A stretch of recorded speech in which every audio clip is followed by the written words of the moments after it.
What's up, YouTube? This is Too Raw for TV. Alright, so I've had a few people complain about my stance with Giannis yesterday about me getting on him being more aggressive about going out there and playing. And somebody said that I have weird stances, like they don't quite understand where I'm coming from. Well, let me do a video so you can understand where I'm coming from, so that you can understand why I feel the way I feel. You mentioned Giannis came out a couple of years ago and came back from an injury that we thought would have ended his season. So how can I accuse Giannis of load managing? Well, I'm not accusing Giannis of load managing because he doesn't have a history of that. That's not what I was getting mad about. What I was getting mad about was, as much as we get on Joel Embiid and other dudes for always being hurt and all that shit, right? And then making excuses. Giannis is a warrior. Giannis is built differently from the rest of these dudes. All right? Giannis wants to go out there and play, even when he's hurt. All right?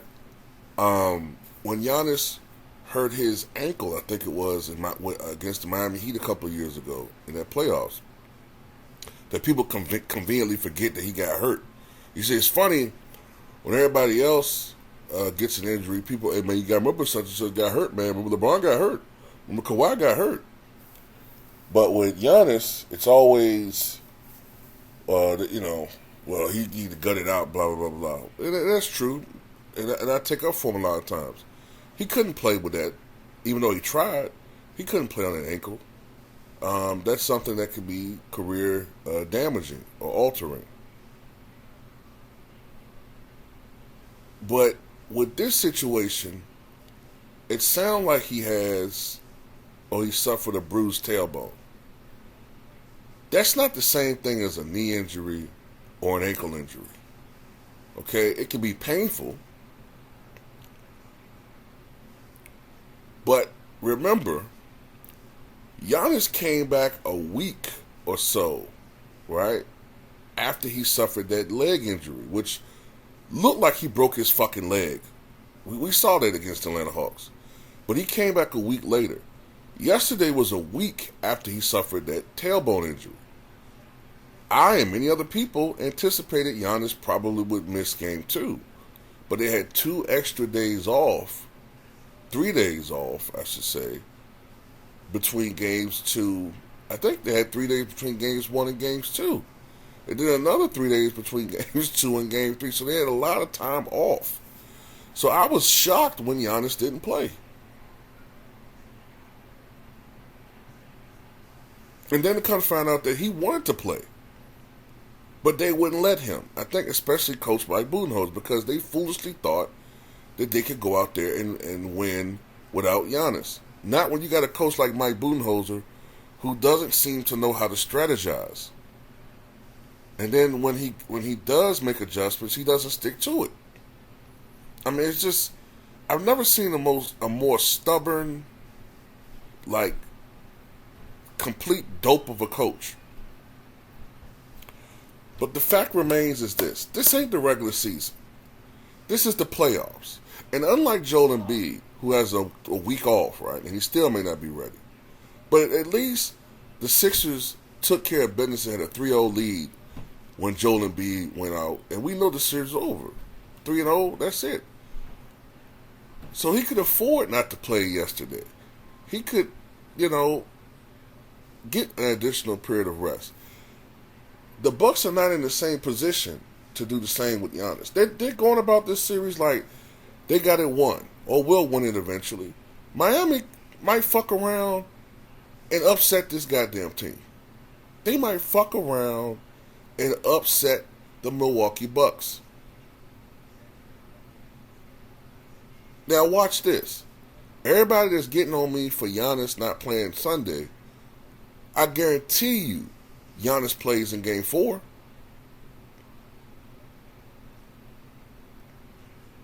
Now, all I said was, Maybe Giannis can go out there and just give it a go.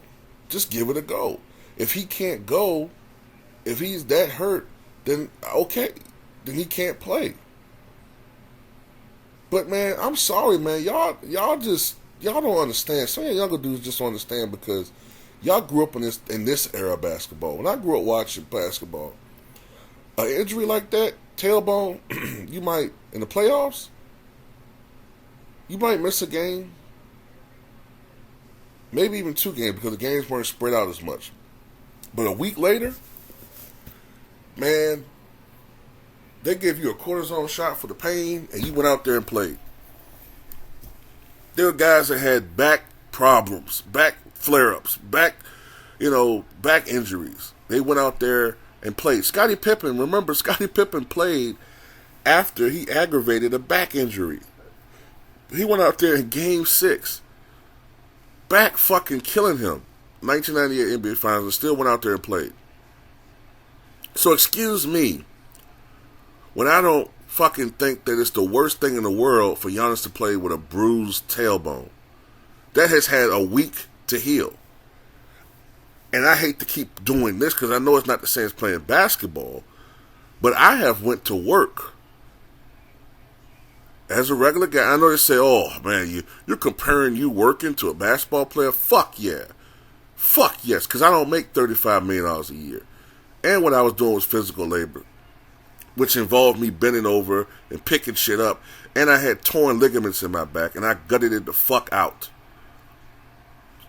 I sat down as much as possible,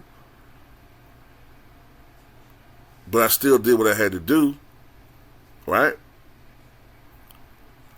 So I know what it's like to have back injuries and back pain and sciatic nerve pain and having to work through that shit. Now, it's not the same as playing a basketball game, but I didn't have anybody that could fucking inject me with some type of Novocaine or something similar to it to numb me,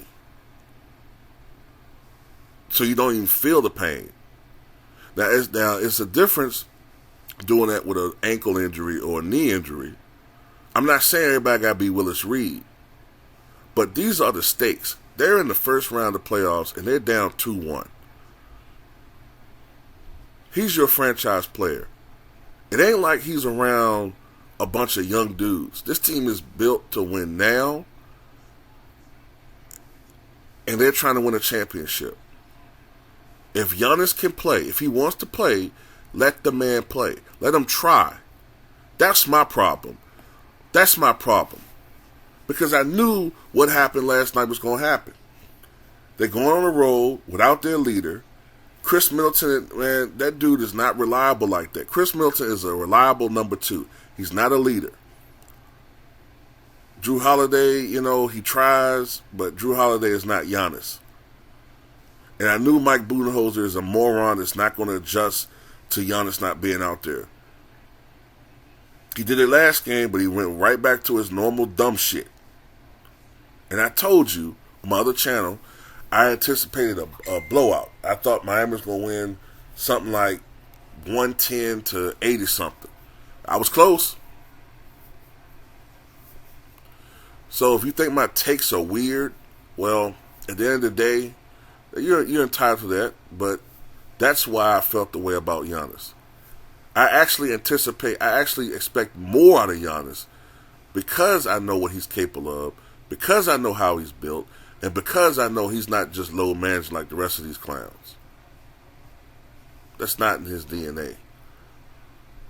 But we're in the playoffs, not the regular season. It's a totally different thing. I don't want to hear nothing about you got to rest. Fuck that, man. What rest? What are we resting for? It's the fucking playoffs.